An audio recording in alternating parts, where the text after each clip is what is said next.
I almost paid $800 for a one-way flight to the US. Then I found this tool, and my total dropped dramatically. Welcome back to the Love Train Nation. I'm Bobby T. I've been living in the Philippines for years now, and when it came time to book a flight back to the US, I got hit with sticker shock. One-way flights were pricing me out of my own trip. I've searched Google, flight sites, even local agencies, but the prices didn't budge. Then I stumbled onto a site called Nomad by Kiwi, and that's when things changed fast.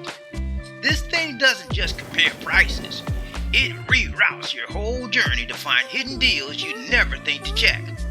I used Nomad to build a custom route, Manila to LA with a 2-day stop in Pai. The total, $150. All in, no catch.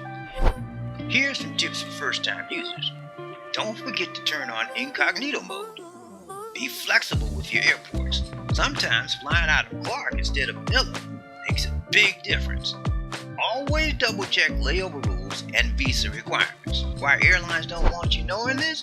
Well, sites like these cut into the airline's profits. That's why you don't see them advertised. But the smart traveler, they already know where to look. Hit that like button if you ever overpaid for a flight. And if you found value in this, subscribe and ring the bell so you can be notified when our latest video drops. Until next time, stay curious, stay informed, and let's keep riding the love train together. See you in the next video.